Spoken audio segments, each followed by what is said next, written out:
কোরআনটা শুধুমাত্র একবার সংসদের ভিতরে ঢোকাইয়া দেন।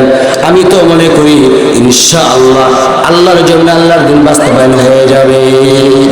আলহামদুলিল্লাহিল আকরামিল্লাযী খালাকাল ইনসানা ওয়া কাররামা ওয়া 'আল্লামাহু ওয়া কাররামা بيان ما لم يعلم فسبحان الذي لا يحصى امتنانه باللسان ولا بالقلم نشهد أن لا إله إلا الله وحده لا شريك له ونشهد أن سيدنا ومولانا محمدا عبده ورسوله الذي أرسله بالحق بشيرا ونذيرا وداعيا إلى الله بإذنه وسراجا وقمرا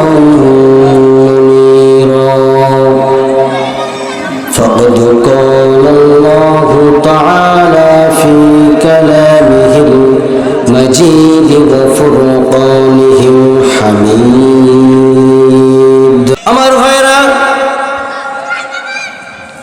যেখানে কোরআনে কারীমের কোনো আলোচনা করা হয় আল্লাহ রাব্বুল আলামিন বলেন, যদি কোনো বান্দা রাতের বেলায় কোরআনে কারীমের আলোচনা শোনার জন্য কোরআনের ময়দানের মধ্যে বসে পড়ে যায়, এই কোরআনের ময়দানে বসে পড়ানোর জন্য আমি আল্লাহ রাব্বুল আলামিন 1000 নফল নামাজের সমান সওয়াব তার আমলনামায় দিয়ে দিই। বলি সুবহানাল্লাহ।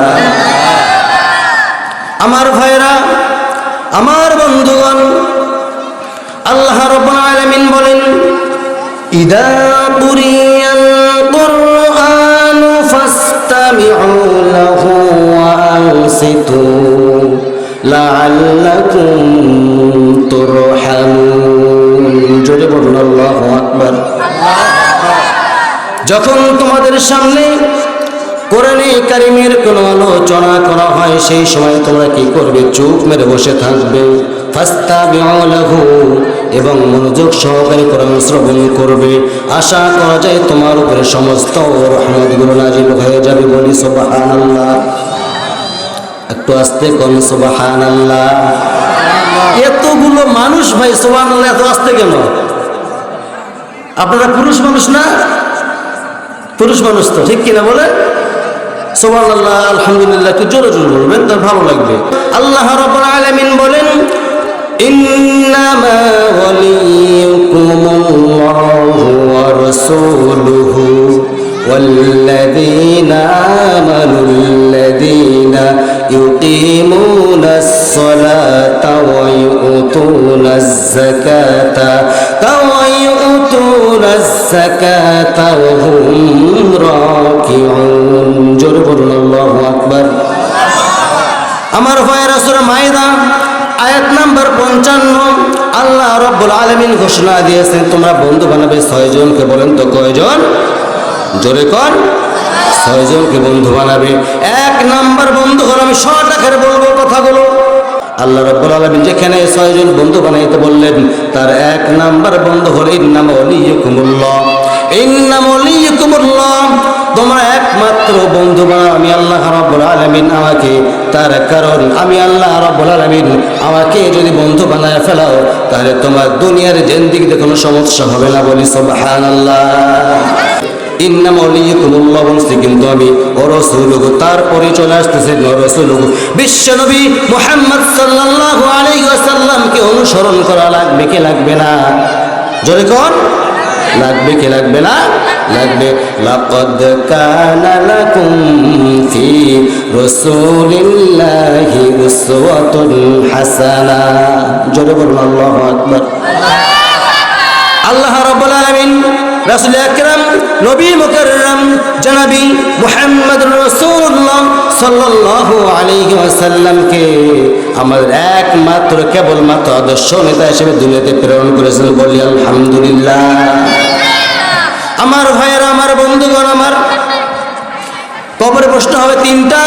3 নাম্বার প্রশ্ন, 2 নাম্বার প্রশ্নের মধ্যে আসবে মান্দির, দুনিয়াতে তোমার দল ছিল কি? কি বলবেন? হুক্কা মার্কা আছে না নাই? ইন্নাদ-দীনা ইনদাল্লাহিল ইসলাম, দুনিয়াতে আমার দল ছিল ইসলাম। যদি বলি সুবহানাল্লাহ, বলতে পারলে ভালো, না বলতে পারলে আরো ভালো। ঠিক কিনা ভাই? কি আমি খারাপ বললাম? প্রিয় ভাইরা আমার, আমার বন্ধুগণ, ও রসুল গেল 6 টাকারে, কিন্তু ও রসুল কি জন্য আমি রাসূলকে অনুসরণ করব, অনুকরণ করব, সেটা আমাদের জানার দরকার আছে না নাই? জোরে বলবেন, আস্তে করবেন না, জোরে কর। আমাদের জানার দরকার আছে না নাই? প্রিয় ভাইরা আমার, বিশ্ব নবীকে আমরা এই জন্য বন্ধু বানাবো, এই জন্য বন্ধু বানাবো যে মুহাম্মদুর রাসূলুল্লাহ আমাদের নেতা হবেন কাল কিয়ামতের কঠিন ময়দানে, যিনি আমাকে সুপারিশ করে জান্নাত পর্যন্ত পৌঁছায়া দেবে। প্রিয় ভাইরা আমার, আমার বন্ধুগণ, আল্লাহ রাসূল সাল্লাল্লাহু আলাইহি ওয়াসাল্লাম, বিশ্ব নবী, মানবতার মহান শিক্ষক রাসূল করিম সাল্লাল্লাহু আলাইহি ওয়াসাল্লাম একদিন সাহাবায়ে কেরামদের মাঝে বলতেছেন, ও সাহাবীরা, কাল কিয়ামতের কঠিন ময়দানে যদি সবাই তো ক্ষতিগ্রস্তের মধ্যে থাকবে, যারা শুধু জান্নাতি ব্যক্তি ব্যতীত, তোমরা খুঁজবে 3টা জায়গা, যে কোনো একটা জায়গার মধ্যে খুঁজে নেবে। কয়টা জায়গায়? 3টে জায়গা, যে কোনো একটা জায়গায় খুঁজে নেবে। কোন কোন জায়গার মধ্যে খুঁজবো হুজুর? সাহাবায়ে কেরাম বললেন, ইয়া রাসূলুল্লাহি, ইয়া হাবিবাল্লাহি, কোন কোন জায়গার মধ্যে আমরা খুঁজে নেব হুজুর, আপনি বলে দেন। আমার নবীজি বললেন, তোমরা আমাকে সর্বপ্রথম খুঁজবে হাসরের ময়দানে। হাসরের ময়দানেও যদি তোমরা আমাকে না পাও, তোমরা আমাকে খুঁজবে ফুলসিরাতের মধ্যে। ফুলসিরাতের মধ্যেও যদি তোমরা আমাকে না পাও, তোমরা আমাকে অবশ্যই অবশ্যই খুঁজে পাবে হাউজে কাউসারে। বলি সুবহানাল্লাহ। কারণ হাউজে কাউসার কাউকে দেওয়া হয় নাই, আমি রাসূল, আমাকে হাউজে কাউসার দেওয়া হয়েছে। সুবহানাল্লাহ বলবেন না?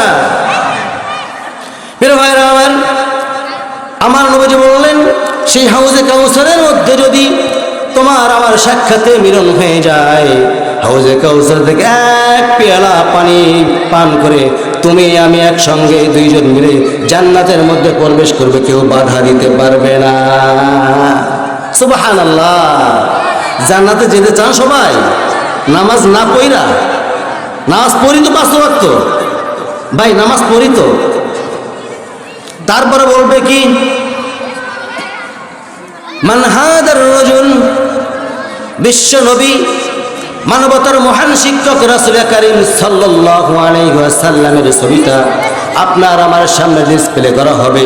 বলবে, এই লোকটাকে তোমরা চেনো নাকি? যে বলবে চিনি, সে তো হাউ মাউ করে দৌড়াদৌড়ি শুরু করে, তার রুহুটা দৌড়াদৌড়ি করবে, কি উঠতে পারবে না। আর যে পারবে না, সে বলবে লা আদরি, লা আদরি, আমি কিছুই জানি না। তাকে দেওয়া হবে জাহান্নামে। জাহান্নাম তো না এমন একটা জায়গার নাম, শুধু জাহান্নামেই দেবে না, জাহান্নামের গর্তের মধ্যে মহান রব্বুল আলামিন দিয়ে দিবেন। একটা জাহান্নামের গর্ত আছে, যে জাহান্নামের গর্তটার নাম হচ্ছে গায়িনক জাহান্নাম গর্ত।